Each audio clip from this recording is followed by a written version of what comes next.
एक गांव में हमारा भक्त था, उसके यहाँ हम सत्संग करने जाते थे, 3-3 दिन का पाठ करते थे। जैसे यहाँ 3 दिन करते हैं वो पर एक घर में किया करते थे, क्योंकि इस सत भक्ति को हमने बेस बनाकर चलाना पड़ा। एक घर में 3 दिन और 2-2 टाइम सत्संग करते, घर वाले आ जाते, अड़ोस पड़ोस के आ जाते, वो रिश्तेदारों को बुला लेते, तो उनको 3 दिन तक परिपक्व करते ज्ञान से। पहले दिन तो वो कुछ बेदकते, फिर धीरे धीरे सेट हो जाते और फिर उनके सुख देखते। तो उसके पड़ोस में एक लड़की थी, उसके दोनों किडनी खराब हो गई, चारपाई पर लेटी हुई, सारे सोजस आई हुई। उसने कहा कि आ जाओ, तुम नाम ले लो और ठीक हो जाओगे, हमारे गुरुजी से उपदेश ले लो, इनके भगवान कबीर साहब ठीक कर देते हैं। उन्होंने उस लड़की को ले आए, उन्होंने दीक्षा ले ली। फिर हमने कहा कि एक पाठ कराओ, फिर हम घर में ही करते थे। हम पाठ करने गए 10 दिन के बाद, वो लड़की ऐसे चारपाई पे लेटी हुई, 10-15 दिन उसने थोड़ा बहुत नाम जाप जैसा किया। हम गए तो वो उठा कर लाए उसको, दास भी वही 3 दिन रहता था घर पे। तो मैंने कहा बेटी तू उठ और बर्तन साफ कर। भगत आए हुए खाना जैसे ऐसे भंडारा होता था छोटा, 10-20 भगत 50 भगत आते थे आसपास के, बर्तन साफ कर। तो उसके घर वाले कहने लगे भक्तों से कि तो बैठ तो सकती नहीं, कैसे बर्तन साफ करेगी। तो कहा कि आप एक बार इसको बैठाओ, जो आदेश है पालन करो। उसको ले जाकर पीढ़े पर बैठा दिया, जहाँ बर्तन साफ करे थे। 2 घंटे बर्तन साफ करे उस लड़की ने, और तीसरे दिन अपने आप उठ कर चल पड़ी। बोलो सतगुरुदेव।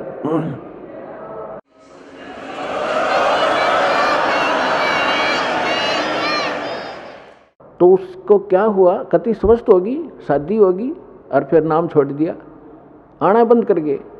10 साल हो गए उन बातों को। तो कहने का भाव ये है कि ये परमात्मा आपको आते भी सुख दे सकता है, लेकिन आप केवल झाड़ा लवाण की आदत पड़ रही है आपने, एक बार ठीक हो जाओ फिर कोई जरूरत नहीं आने की। और हमारा उद्देश्य ये है कि ये तो सुख आपको मिलेगा ही मिलेगा, लेकिन हम बार बार आपको यहाँ बुला करके आप भक्ति से और ज्ञान से परिपक्व करना चाहते हैं, ताकि आपके संस्कार भक्ति वाले बढ़ें। एक कष्ट तो आपका दूर हो गया, आपके तो जीवन में 20 और हैं ऐसे, फिर वो तोड़ देंगे दे, ये आपकी बहुत बुरा हाल कर देंगे। तो पुण्यात्माओं, ये ना समझना कि आप ठीक नहीं होगे, सभी ठीक होंगे, लेकिन परमात्मा अपने हिसाब से करेगा, और लेकिन आप पर आपत्ति नहीं आने देगा। तो इसलिए आप परमात्मा के इस ऑपरेशन में जो कर रहा है, इसमें ऑब्जेक्शन मत करना। जैसे कोई रोगी है और डॉक्टर के पास जाता है, डॉक्टर अपने हिसाब से कर रहा है, तो उसमें बीच में अगर मरीज अपनी टांग अड़ावे कि ना ऐसे नहीं ऐसे कर दे, तो वो काम बिगाड़ देगा, वो ऑपरेशन खराब हो जाएगा उसका। तो परमात्मा आपको सुख देगा, आपके सिर पर हाथ रखेगा, आपके बच्चों की सुरक्षा करेगा और आपको मोक्ष देगा। आप विश्वास के साथ लगे रहना। बोलो सतगुरुदेव।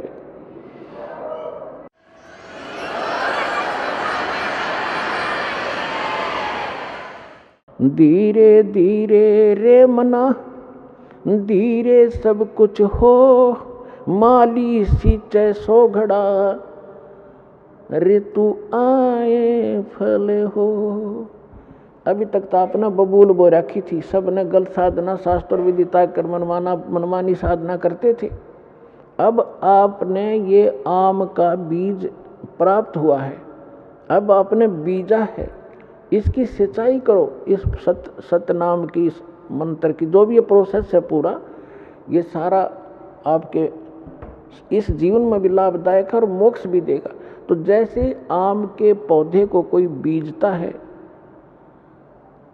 और उसकी सिंचाई शुरू करता है, कहते माली उसके अंदर सैकड़ों घड़े जल के डालता रहता है जब तक वो बड़ा नहीं होता, और जब वो बड़ा हो जाता है, पेड़ बन जाता है, फिर देखना उसके फल कैसे लदपद हो जाएंगे। आप भी खाओगे, अड़ोसी पड़ोसी भी तोड़ ले जाएंगे, अचार बनाओगे और पका के खाओगे, और फिर भी समाप्त नहीं होंगे। तो ये आम का यानी सत भक्ति रूपी पौधा आपने इब बोया है, इसमें थोड़ा समय देना भगवान को। अगले दिन फल तोड़ने की चेष्टा ना करना, लेकिन ये समर्थ है, कुछ सहयोग आपको वैसे अपने कोटे से देना शुरू कर देगा। समर्थ है ये, अपने भी कोटे से आपको राहत देगा। नहीं आपके संस्कार अच्छे नहीं थे, अच्छे होते तो अब यहाँ दुखी नहीं होते। तो आपको परमात्मा पहले अपने कोटे से राहत देना शुरू करेगा, फिर आपकी भक्ति रूपी पौधे को पेड़ बनाने के लिए ये साधन बताए जाते हैं। दान करो, 5 यज्ञ करो, यहाँ आओ। यहाँ आपको किस लिए बुलाया जाता है? आप देखते हो आपको यहाँ एक मेहमान की तरह रखा जाता है। आपके भाई बहन जो पहले से लगे हुए हैं आपके लिए भोजन तैयार करते हैं, आपके लिए मैट बिछाते हैं, सारी सुविधा करते हैं, ताकि आप परमात्मा के बच्चे हो और आप इस परमात्मा को पहचाने। यहाँ आओगे, कहते हैं संत मिलन को चालियो तज माया अभिमान, जो जो कदम आगे रखे ओ हे यज्ञ समान। कोई कहीं से भी आता है और वहाँ से चलने से पहले आप 100 प्रकार की व्यवस्था करते हो, 2-3 दिन पहले एडजस्टमेंट करना शुरू करते हो, तो वहीं से आपकी लगन और आपकी आस्था भगवान में के गुड अकाउंट में लिखी जाना शुरू हो जाती है। और फिर यहाँ आते हो, एक ये करने में लाखों रुपए लगा करते थे वो राजा लोग, और आपको क्या बताया है कि संत मिलन को चालियो। इस विश्व में पुण्यात्मा संत नहीं कोई, इस दास के अतिरिक्त। अभिमान ना समझना, ये मालिक का कुत्ता है और उसने ये संत बना दिया। और संत में वो गुण होते हैं जो भगवान ने बता रखे हैं। संत मिलन को चालियो तज माया अभिमान, और जो जो कदम आगे रखे ओ हे यज्ञ समान। कोई कितनी ऊंची पोस्ट हो और कितना समृद्ध हो धन से, जिस प्रकार आदमी बच्चा रोगी डॉक्टर के पास जाता है, उसको पता लग जाता है तेरे दीर्घ रोग है, असाध्य रोग है, तो वो जाते ही डॉक्टर जो भी उसको आदेश देता है, इंजेक्शन लाऊंगा लगा दो जी, जांच कराओ वहाँ जाओ, अच्छा जी, लेट जाओ, लेट गया जी, कपड़े उतार दो, चेक करूँगा, लो जी। तो कोई अभिमान नहीं रखता, चाहे कितना बड़ा पद हुआ, उसको उसमें पद दिखाई नहीं देता, उसने अपनी जान दिखाई देती है। तो यहाँ जब आप इस परमात्मा के लिए चलो, एक बालक बन के, एक अधीन, एक रोगी समझ के, वैसे तो आपको ज्ञान हो जाएगा धीरे धीरे जीव की औकात क्या है। अब फुल्ला फिरा बकवाद करे, 2 मिनट में पैरालिसिस हो जावे, बांगा मुंह हो जा, मुंह मक्खी निकले और बड़े इसके अंदर, मुंह बंद भी नहीं कर सकता। तो जीव की औकात का यहाँ पता लगता है इस ज्ञान से, हम क्या हैं, कितना सामर्थ्य है। हम समर्थ की भक्ति करके वहाँ चले जाएंगे जहाँ कोई कष्ट नहीं होता। तो यहाँ कहते हैं संत मिलन को चालियो तज माया अभिमान, और जो जो कदम आगे रखे ओ हे यज्ञ समान। और फिर उस आधार, उस भाव से जब आप यहाँ आओगे दर्शनार्थ, तो जितने भी कदम वहाँ से लेकर यहाँ तक आपके बने, प्रत्येक आपकी एक यज्ञ के तुल्य पुण्यदायक होगा आपको। और फिर यहाँ पर 5 यज्ञ करवाई जाती हैं। प्रथम एक यज्ञ है धर्म की, आपका जो पैसा दान आता है, यहाँ भंडारे खुले चलते हैं, कहीं शेड लगाया जाता है, पंखे लाए जाते हैं, आपके लिए सारी व्यवस्था होती है। तो जैसा कि आप पुराणों में पढ़ा करते थे, शिव पुराण, विष्णु पुराण में आपको बताया है कि श्राद्धों के विषय में एक जानकारी दी है कि यदि कोई योगी को भोजन करा दिया जाए, योगी ये नहीं होता जो पेट का पानी लाकर दिखा दो ऊपर न पैर करके खड़े हो जाए, नहीं। योगी माने परमात्मा से मिलने की जो चेष्टा सद्भक्ति कर रहा है, साधक, सत्य साधक को योगी कहते हैं, भक्त। तो जो एक भक्त को भोजन करा दिया जाए तो 1000 जो ब्राह्मण बुला रखे हो ना सारा आत्म जीवने के लिए, उनका भी उद्धार करे और यजमान का भी करे और उन पितरों का भी करे जिसके लिए तुम प्रयत्न कर रहे हो। और यहाँ आप सारे योगी हो, और यहाँ जो आपके निमित्त दान होता है, फिर आपको भोजन भंडारा होता है, तो इससे आपका भी उद्धार, आपके पितरों तक का भी उद्धार हो जाएगा। तो आपके द्वारा जो दिया गया दान है आपको यहाँ सफल करेगा। जैसे परमात्मा हर प्रत्येक ग्रंथ बताता है कि कुपात्र को किया हुआ दान व्यर्थ होता है और सुपात्र को दिया हुआ दान सफल होता है। फिर परमात्मा साथ साथ बताते हैं, एक यज्ञ है धर्म की, दूसरी यज्ञ है ध्यान, और तीसरी यज्ञ हवन की, चौथी यज्ञ परिणाम, और 5वीं यज्ञ ज्ञान की। तो यहाँ 5 यज्ञ करवाए जाते हैं आपको। आप प्रणाम यज्ञ है, जैसे आप दंडोत प्रणाम करते हैं, लेकिन हृदय से करें, देखा देखी करी हुई उस प्रणाम का पुण्य नहीं मिलेगा। जैसे परमात्मा की वाणी में लिखा है, जय गोपाल दंडवत करो, बामे पैरों पड़ प्रणाम, पर दुआ करो दिल पाक से, असला असल सलाम। पाक दिल से, सच्ची श्रद्धा से प्रणाम करो, नम्रता से। देखो प्रणाम का उद्देश्य क्या है? आपको विनम्र बनाने के लिए कि इंसान में अभिमान ना रहे, और जब तक अभिमान रहेगा भगवान प्रसन्न नहीं हो सकता।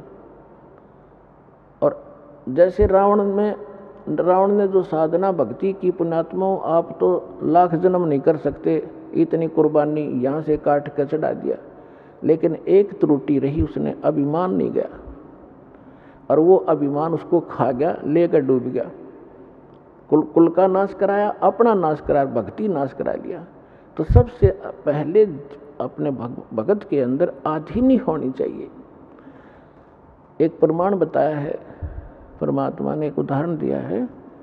एक अजाजिल नाम का भक्त था, साधक था। अब जैसा हमने गुरु मिलते हैं, हम उन गुरुओं को कंप्लीट मान के, संपूर्ण मान के उसके आदेश का पालन कर लेते हैं। जीव की तो इतना ही काम होता है श्रद्धालु का। अब इन्होंने क्या कर रखा है कि राम नाम की गाड़ी की ब्रेन में टिक रखी है। किसी ने एक पहिया ले रखा है, व्हील, उसको घुमा रखा है, जाइए राम नाम की गाड़ी, तुम भी दिखाओ इसको। किसी ने एक स्टीयरिंग ले रखा कि यार राम नाम की गाड़ी है। अब जैसे कोई हवन करते फिरते हैं, कहते हैं यह भक्ति है। कोई सुबह शाम के नित्य नेम कर लेते, छोटे मोटे गीता का, कोई वेदों का, कोई कहते यही भक्ति है। ये सारी मिला के भक्ति बना है। तो उसको एक पहिया दे रखा था, उसके गुरु ने कि बेटा प्रणाम करा कर, और प्रणाम करने से तेरा स्वर्ग में वास हो जाए। क्योंकि ये जो यज्ञ हैं, जब तक हमें सत्साधना न मिलती है, स्वर्ग तक की साधना है। लेकिन हम इन यज्ञों को स्वर्ग के लिए नहीं, अपने मोक्ष के लिए प्रयोग करेंगे। हम जिसका हमारे ऊपर कर्जा है, उनको ये पकड़ा देंगे कि आप अपना ये ऋण पकड़ो, हमने तुम्हारे लोक में वो रेस्टोरेंट नहीं चाहिए, हम आगे को चलने वाले हैं। उस अजाजिल ने अपने जीवन काल में, पहले लाखों वर्षों की आयु होती थी, 1 अरब प्रणाम की, दंडवत प्रणाम लेट लेट के। और जब वो ऊपर गया, विष्णु जी को इष्ट मानता था, विष्णु जी के लोक में गया। अपने आत्मा जो भी क्रियाएं आप यहाँ कर रहे हो, जैसा भाव आपका है, आपकी भी ऐसी परीक्षा होगी त्रिकुटी पर जाकर। और जैसी श्रद्धा आपकी इस दास के प्रति यहाँ होगी, ऐसी वहाँ होगी, तो वहाँ परमात्मा आपको इस दास के रूप में मिलेगा। तो अजाजिल नाम का वो श्रद्धालु जब प्रणाम करता था, प्रणाम यज्ञ किया करता था, उसमें इतनी भक्ति, उस स्तर की जो स्वर्ग तक जाने की और वहाँ पर पद पोस्ट पाने की, इस प्रणाम यज्ञ से इतना संग्रह हो गया उसकी भक्ति कि विष्णु जी के लोक में जब गया तो विष्णु जी ने कहा कि भाई बहुत ज़्यादा भक्ति की तूने, यानी बहुत अच्छी साधना की बच्चा, साधना के अंदर ये सारा कुछ आ जाता है। तो उसने कहा जी हाँ, साधना खूब की, 11 अरब बंदगी कर रखी है मैंने। तो विष्णु जी ने कहा कि अभी तेरे अंदर तो बड़ी सिद्धि भी आ गई है। अच्छा जी, कहाँ? एक बच्चा बना दे, एक लड़का उत्पन्न कर। तो उसने कहा जी कैसे करूं, मुझे तो पता नहीं। तो भगवान ने कहा, विष्णु जी ने, कि ये कह दे कि नर भव। उसने ऐसे कह दिया नर भव। एक जवान लड़का सामने खड़ा हो गया। तो भगवान विष्णु ने कहा कि ये तेरे वचन से उत्पन्न है और ये तेरा पुत्र हो गया, वचन का पुत्र हो गया। बोला अच्छा ठीक है, और खुश हो गया कि देख मेरे में कितनी शक्ति होगी। जैसे हम सुना करते थे कि वाल्मीकि जी ने जब सीता गर्भवती थी, सीता जी, और वो निकाल दी थी भगवान रामचंद्र जी ने, वाल्मीकि जी के आश्रम में गई थी, और वाल्मीकि जी, उसके एक लड़का उत्पन्न हुआ था, लव, उसका नाम रख दिया। फिर काफ़ी लंबी कहानी तो आपने सब ने पता है। फिर वाल्मीकि जी ने एक लड़का कुश से बना दिया था अपने वचन से, आज के युग में तो ये लोग मानने को तैयार नहीं, क्योंकि साइंस खा गई इनके बुद्धि ने, अध्यात्म वाली बुद्धि ने, लेकिन वो सही था। अब वो जितनी बैटरी चार्ज की थी वो उतना थोड़ा बहुत कर सकते हैं, तो उसे भगवान या मोक्ष, भगवान नहीं बन गए वो और मोक्ष नहीं हुआ उनका। तो वहाँ जब वो लड़का हुआ तो बड़ा खुश हुआ कि स्वर्ग में मेरा एक पुत्र हो गया, यहाँ इसके साथ रहा करूँगा। फिर भगवान विष्णु ने कहा कि अजाजिल इसको प्रणाम कर, दंडवत। अब वो तो उसका तो गेम में यही था, इसी मैच के कारण, गेम के कारण तो यूँ इस पद पर पहुंचा था। तो उसने बोला ना करूं इसको। क्यों भाई? भगवान बोले क्यों नहीं करे इसको प्रणाम? कि ना करूं, ये तो मेरा पुत्र है, मेरे वचन से हुआ है।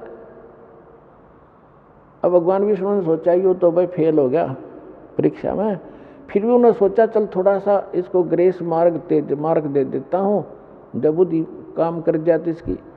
उस लड़के को अपने जहाँ वो खड़े थे बाउंड्री के अंदर, उससे परली साइड भेज दिया। और उसमें एक गेट था, इतना एक बाईपास रास्ता था, उसमें झुक कर जाना पड़ता था नो बाहर निकलने के लिए। वो लड़का तो परली साइड निकल के खड़ा हो गया। अब भगवान ने सोचा इस अजाजिल को मैं इस गेट से निकाल ले चलता हूँ, और ये झुके ज्ञाना से झुक कर निकलेगा तो मैं मान लूँगा भी चल इसका ये नाश ना होगा भक्ति का, जिसे भी इसने भक्ति की है। तो भगवान भी समेत मुकुट के झुक के निकल के, उसका सामने लड़का खड़ा था। और अजाजिल से कहा कि आजा अजाजिल, तुझे स्वर्ग की सैर करा के लाता हूँ। तो अजाजिल बोला मैं सब जानता हूँ, तू छलिया है, तो मेरी फिर मजाक करेगा कि देखा ना मैं झुक के निकलूँगा तो परिणाम हो जाएगा मेरा लड़के को, और तो आप जो है ना मेरे साथ धोखा करना चाहते हैं, मैं ऐसा अनजान नहीं हूँ, बिल्कुल नहीं करूँगा, नहीं आऊँगा। तो परमात्मा बोले जा भूतनी के निकल यहाँ से। वो वहाँ से पटक दिया ठाक है, और सारी वह भक्ति कैंसिल कर दी। कहते हैं बेअदबी भावनी साहिब के ताही अजाजिल की बंदगी पलमा ही भाई।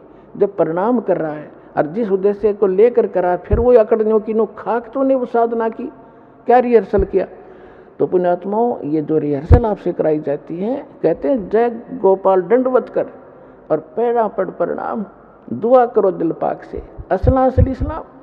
तो इस प्रकार आपको यहाँ जो रिहर्सल कराई जाती है, जो ज्ञान दिया जाता है, ये आपके इस भक्ति रूपी सफर में कदम कदम पर आपका काम आओगा। और ये प्लस और माइनस, ये फॉल पॉइंट आपको बताए जाते हैं ताकि आप इस भक्ति को नाश ना कर लो। कहते हैं जैसे माता गर्भ को, जैसे माता गर्भ को रखे यत्न बनाए, ठेस लगे ते क्षण होवे तेरी ऐसे भक्ति जावे। आए है जैसे किसी बहन को गर्भ रहा हो, वो कितनी सावधानी बरतती है उस अपने लाल को, लड़के या लड़की को परिपक्व करने के लिए। जब करवट लेती है रात ने, एकदम बिदक के उठे कि मेरे बच्चे का दाब ना लगी हो। ऊंचे नीचे पर चलती है तब कहीं पैर ऊंचे नीचे पर ना टिक जावे, कोई ऐसा खाना ना खा लूँ जिससे मेरी गर्भपात हो जावे। तो इस प्रकार परमात्मा कहते हैं जैसे माता गर्भ को राखे यतन बना और ठेस लगे तो क्षण हो तेरी ऐसे भक्ति जा। तो पुण्यात्माओं, इस भक्ति के साथ साथ सावधानी और मर्यादा अति आवश्यक है, तब आपको सफलता मिलेगी। तो सौभाग्य आपको सतलोकाश्रम बरवाला माने का शुभ अवसर प्राप्त हुआ, और वो अनमोल ज्ञान और अनमोल साधना मिली जिसके लिए देवता भी तरस रहे हैं। धन्य आपके माता पिता जिनसे जन्म हुआ। बोलो सतगुरुदेव।